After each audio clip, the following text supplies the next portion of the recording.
Hello YouTubers and welcome back to another weekly video. In this video we are going to cover solar news from around the world.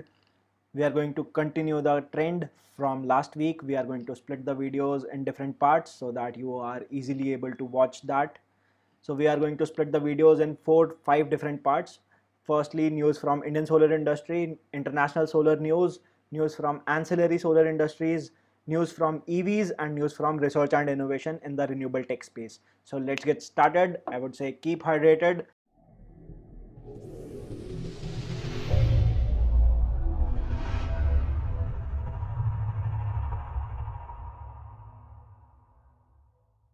Hello YouTubers and welcome back to another weekly video. In this video we are going to cover solar news from our own country India for the week 3 of July 2021. So let's get started. This week news comes from Madhya Pradesh. NTPC and SolarArise has won the tender for Rewa Ultra Mega Solar Limited for 450 megawatts at the tariff of 2.33 rupees per kilowatt hour. That is less than 3 cents per unit. Industrial customers' plea has been rejected to expand the existing solar project. So this happened in Puducherry. A customer wanted to install more than 2 megawatts of a rooftop solar plant for their contract demand of 1.1 megawatt. So it has been rejected as per the net metering regulations and the Electricity Act that you cannot install solar power plant on your rooftop for more than the contract demand. State mulls threshold limit for transmission projects under competitive bidding route. So Uttarakhand Electricity Regulatory Commission has issued a consultation paper to determine the threshold limit to develop a interstate transmission system through tariff-based competitive bidding. So they are saying they want to find out a minimum viability of the project, because right now Uttarakhand has 83 substations, GIS substations, that are 400 kV, 132 kV, 220 kV. So they want to find out like what is the minimum viability that comes out when they invite bids through a competitive bidding route. So they have capped it at 5 crore rupees for the project. The threshold that the government has decided, that is 5 crore rupees for transmission project. One nation, one grid, one price is now soon going to be a reality in India. So as per MBED, those who don't know MBED, it is a new idea that was proposed in the electricity policy draft of 2021. So it is market based economic dispatch mechanism, where in those who have seen the video, in the research and innovation video, we saw that Australia proposed forecasting by using machine learning. So this is kind of same thing. Market based economic dispatch will enable India to have one nation, one grid, one price. So how this will work is, in Indian Energy Exchange, any generator, any producer or any consumer can schedule and book their demand or their supply ahead by one day on a daily basis. So MBED prioritizes dispatch of the cheapest generator across the country. It can unlock the dispatch of any existing low cost underutilized generator. The proposed market mechanism also incentivizes more expensive generators to optimize their cost efficiency to offer their generation to the market at least cost. So how this will work is, all the generators will submit their one day ahead schedules to the national grid, and national grid will compile all this into a pool, and the pool will decide an average price for the whole country. So say a coal power plant is saying I will produce power, I will give you the power tomorrow at 4 rupees. Solar power plant is saying I will give you the power at 2.5 rupees. Wind is saying I will give you at 3.5 rupees. So all this will be clubbed together. The units will be calculated, that the units that are supplied by all these entities, and the average price will be calculated, and the average price will be set as the benchmark price on which all the producers then have to agree.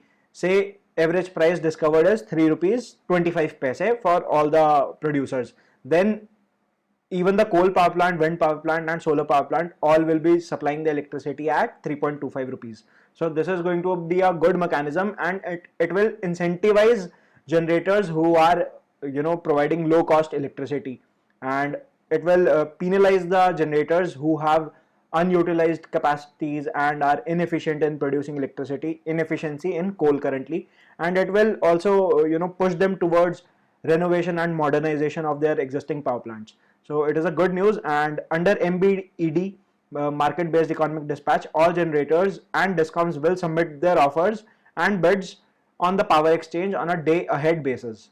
Finally, a single market clearing price will be discovered for each unit of time of the upcoming day across the country. So this is what I told you, like average base price will be discovered by pooling all the electricity resources into one national grid portal. So amazing news and amazing idea for one nation, one grid, one price. Discom's outstanding dues to generation companies has fallen by 15.25%. Last year in May 2020, the outstanding dues for distribution companies to the generation companies was 97,111 crore rupees. You can see the cursor here, 97,000 crore rupees. And this year, due to good demand and lockdown, the outstanding dues have been reduced to 82,305 crore rupees. And it has been calculated by a portal, Prapti. Prapti is a portal that has been made by mix of it is in PPP model with the government and private entity, where they are calculating the payment ratification and analysis and power procurement for bringing transparency in invoicing of generators. So good idea. Larsen and Toubro secures transmission line substation orders, and this order has come from Ladakh. So they will be developing a GIS station in Ladakh at 220 kV. GIS substation is gas insulated substation at a high altitude in an avalanche prone area, and they have also won transmission line and substation orders from Dubai and Africa.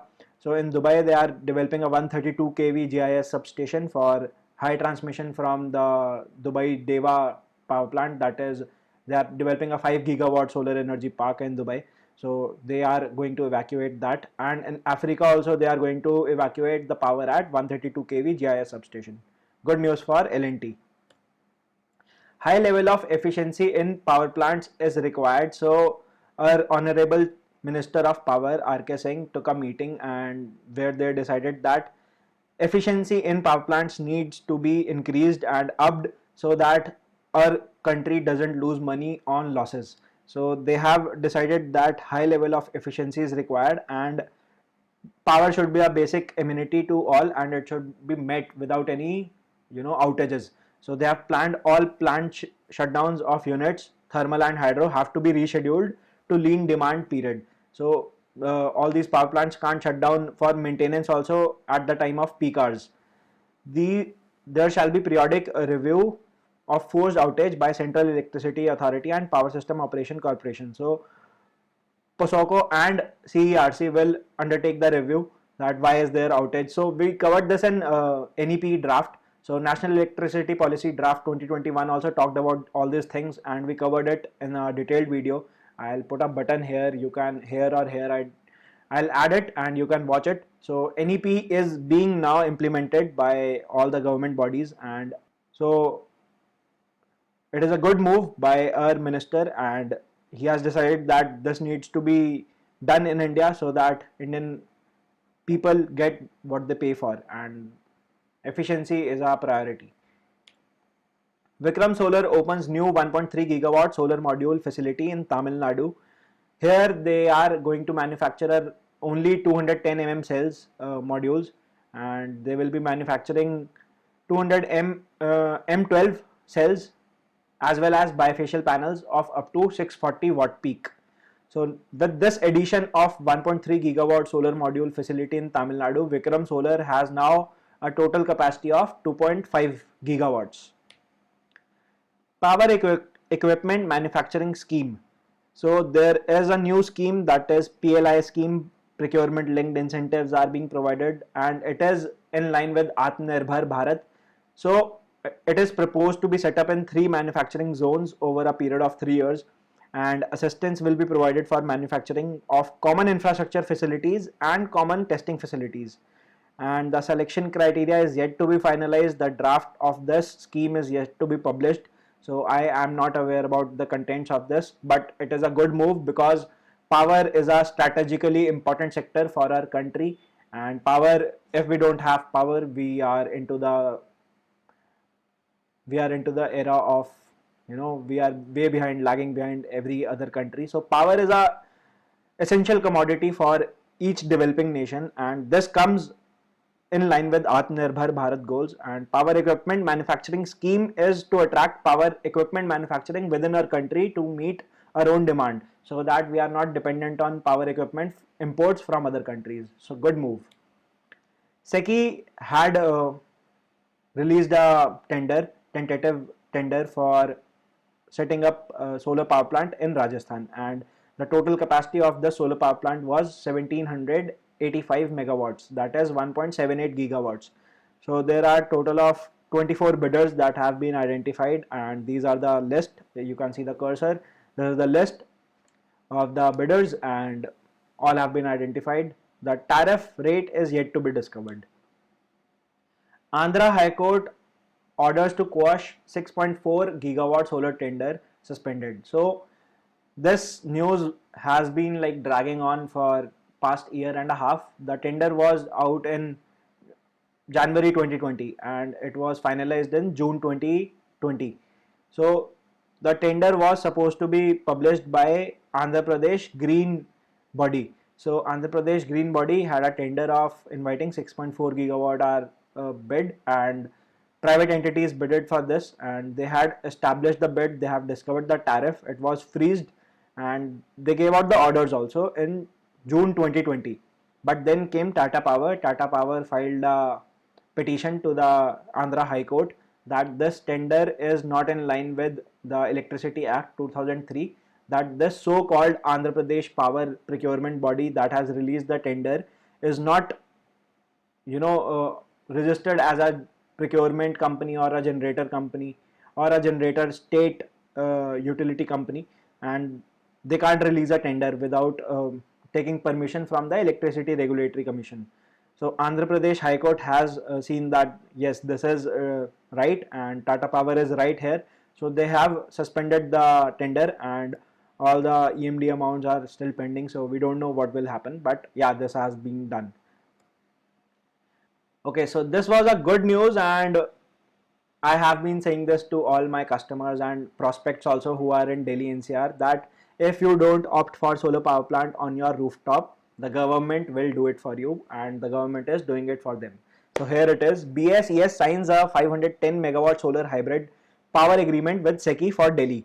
So BSES, we all know, is a PPP model with Reliance Power and Delhi Power. So Reliance is leading the BSES Discom in two different forms, BRPL and BYPL, and they have requested the DERC that all the PPAs that we had for 25 years with the power plants, they are now in retiring stage, and within the next 1 year most of them will be retiring. So we need to procure power from different source, and we are seeing that renewable is very cheap, and we want to sign agreement with SECI because SECI is saying we can supply you the power at very cheap price. So BSES is saying we want to buy 510 megawatts of power from hybrid model, where they will be buying power from solar and wind power plants, solar from Rajasthan and wind from coastal regions of India. The solar power plant purchase price that will be for BSES is 2.44 rupees per unit for solar, and for wind it is 2.48 rupees per unit. And while solar power will help Discom meet the day peak, and the wind power will be sourced from coastal areas to meet the night peak demand. So I'll clear the air. We all have this doubt in mind. If BSES is procuring power at 2.44 rupees per unit, will our electricity price get cheaper? The answer is no. The electricity price that is billed to a customer will remain the same. This is done to help BSES become more profitable and more feasible, because currently all the discoms were in losses, but not Delhi. So currently BSES was, I dig deep into this, BSES was procuring power at a price of 3.85 rupees per unit, and the base tariff in Delhi was 3 rupees, and our Honorable Minister Kejriwal was supplying the power for free if it was less than 200 units. So the discoms were in losses. Now they are buying the power from 3.85 to 2.44 rupees. So they are going to save 1.4 rupees exactly. And 1.4 rupees is not much per unit, but for a 510 megawatt deal 510 megawatt installed capacity deal where every day they'll be generating more than like 1 crore units. It is a huge deal for a discom, and no, you will not be saving the money. The discom will be saving the money. If you want to save the money, put your own rooftop solar power plants. Andhra Pradesh Discom experiences steepest rating decline for the financial year 2020. So every year Discom's rating is identified in 2-3 parameters, like is the Discom profitable, is it in loss, why is it in loss, why is it profitable, what is the purchase tariff, what is the tariff it is selling the electricity to the normal consumer. So there are various factors, and Andhra Pradesh has been registered as the worst performing discom for the year 2020 and is declining at a very high rate. Equity lock-in period should be removed to boost FDI investment in solar. So this was an opinion article from the industry that was written. If you are from the industry, please read this. It is very insightful for the big players who are in the industry. They have opinionated and shared their view on why equity lock-in period should be removed and how it will attract FDI. So currently, as we all know, in open access plants or even in large utility scale plants, there has to be 51% ownership of the developer and 49% can be funded by a foreign entity or an Indian entity. So the 51% lock-in period, they are saying that it scares the investors to be involved in the starting stages of the project, as they are not the key stakeholder of the project, so they don't want to invest when the project is being planned. So this is an opinion piece, please read it. Defense Lab invites expression of interest for fabrication of flexible dye sensitized solar cell modules. So dye solar sensitized solar cells are basically tandem cells. They are titanium dioxide cells, titaniumate dioxide cells. So any layer, any medium can be used for putting this. I did this experiment in college. It is very basic. You take a glass and you put up titanium dioxide, you put up organic inks on top of it. So you keep stacking multiple layers of different materials on that, and you don't need any particular substrate like silicon for developing this. You can develop it on aluminum foil, on tin foil, you can develop it on plastic, you can develop it on glass, and this is a bid. Now Defense Lab is saying that we want to develop this because there are no shading losses on this and we want to use it in their sensors that they will deploy in I don't know what. GameChange Solar to set up India operations. So GameChange Solar is a tracking company. They supply trackers to solar utility scale parks. So they are saying that we want to develop projects in India, and currently they are eyeing 400 megawatts of solar under construction projects in India. Odisha Discoms and Gridco to auction surplus power to industries in the state. So Odisha Electricity Regulatory Commission has told the grid company to auction the surplus power to industries in the state. So this is a very unique thing that is happening in Odisha. Please hear me out. Odisha is home to very large industries of India, that is steel iron sector of India. So Odisha usually has captive power plants. For the steel sector, they usually set up their own power plants that are being run on coal. So we call them coal captive power plants. So they burn any kind of coal to supply power. The coal can be very low grade also. It can be mixed with moisture, water. They burn it to sustain their steel power plants. And currently, Odisha has 6.5 gigawatts of captive power plants in the state. And these captive power plants are for the industries. So industries are meeting their own demands by these captive power plants, and they sometimes takes the power from the discoms. So now the regulatory commission has told like what is the surplus that we have. They have a huge surplus of power, and they are saying that we buy this surplus of power at 1.7 rupees. That is the base tariff that is decided. So we'll buy this at 1.7 rupees, and the base tariff to supply to the industry is 5.5 rupees. So they are saying the 5.5 rupees is the base tariff. We are buying at 1.7 rupees, and the national grid tariff that we discussed, MEBD, the market economic dispatch, that is 3.55 rupees. So they are saying that it has to be higher if we are going to sell.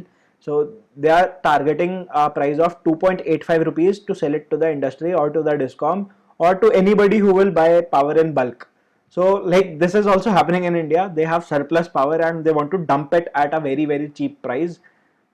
They can't find off takers for it because industry says we are producing our own power.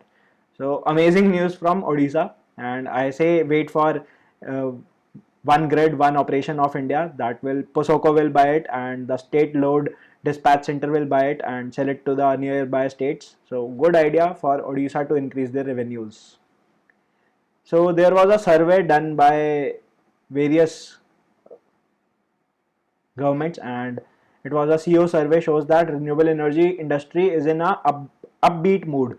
Yes, we are in a upbeat mood, and I myself am very excited for the renewable energy industry to grow in India. Currently, the nation is expecting it to grow at 13.6 gigawatt per annum for the next 5 years. So 13.6 gigawatts per annum is a huge capacity for India, and Gujarat is the most preferred state for renewable power projects, followed by Maharashtra and Karnataka. Gujarat, we all know, has deployed the highest capacity of solar capacity in India. Uttar Pradesh Commission rejects part commissioning of 10 megawatt open access solar project. So, Uttar Pradesh Electricity Regulatory Commission has in a recent order ruled that AMP Solar Evolution will not be allowed to part commissioning of the two projects in Uttar Pradesh. So, this 10 megawatt, as we all know, those who are working in open access, there is a grid synchronization time that is allotted by the LTOA, that is long term open access deal that you have signed it with the government.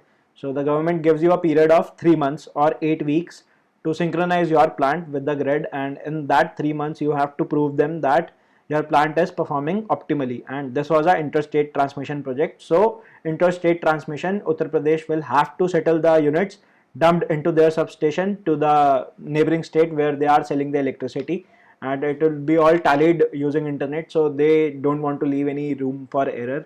So they are saying that if you can't sync the 10 megawatt and you can't prove that your 10 megawatt is performing at 10 megawatt, like 10 megawatt AC capacity is dumping 10 megawatt AC capacity for the 15 minutes constant scheduling. If you are saying for the next 15 minutes you are going to dump 10 megawatts in my GIS substation, it has to be 10 megawatts. If it is not 10 megawatts, it can be calculated for a 2-week period, but in any 2 week it has to be at par for 3 consecutive days. If it is not in 3 consecutive days, the plant is not going to be given the clean chit of LTOA in interstate transmission. So they have rejected the plea to allow the part commissioning. So this is also happening in India.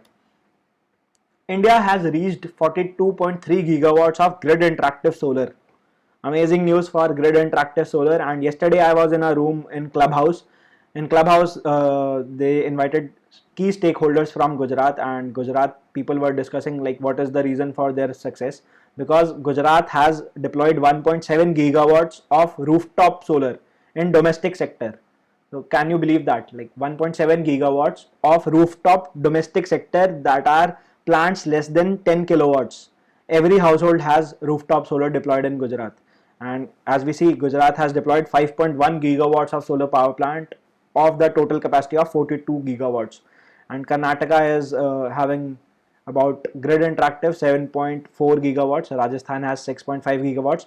But as we all know, Karnataka and Rajasthan make up for large utility scale power plants like this that are deployed on large hectares of land. So India is currently reaching the capacity of 96.95 gigawatts of grid interactive renewable energy capacity, excluding large hydro, as of June 30th, 2021. It is against the target that India has set for 175 gigawatts by 2022. And out of this, 42.3 gigawatts is coming from grid interactive solar power plants. Amazing news for solar industry. SECI to pay 6.6 billion rupees to solar and wind developers for power purchased in June. We also covered it in June. SECI is paying huge amounts of money. In June, I think they paid the highest amount that they have paid yet. That was 70,000 crore rupees. So it was 70 billion rupees. Panasonic Life Solution commissions 7 megawatt of agrivoltaic projects in Maharashtra. This is a very good news for agrivoltaic industry, and I am very happy personally because Panasonic makes A-class modules. Panasonic is a good company, and this project has been funded by Power Finance Corporation of India. So the Indian government is also funding these kind of unique solutions. Agrivoltaic is the need of the hour for a country, developing country like India, where we have so many mouths to feed. This is a good project to have, because they also want to generate data like, can we grow crops and produce electricity from the same piece of land. So this 7 megawatt project is spread across 50 acres, and they are using 30,300 Panasonic Anchor make polycrystalline modules that are made in India, and inverters are also supplied. So the harvesting and the sowing and reaping part will start in 2022. Currently they are enhancing the land capacity for taking the seeds and grow crops. Fourth, Partner Energy acquires 8.9 megawatt solar energy portfolio from StarCraft India. As we all know, like, StarCraft was looking to sell their assets in India and they were on a divestment portfolio. So fourth partner has bought their plant of 8.9 megawatts. This was the amazing news for India for this week. It has not happened in India till yet, but now it has. Adani Electricity Mumbai Limited has raised $300 million in sustainability linked bonds.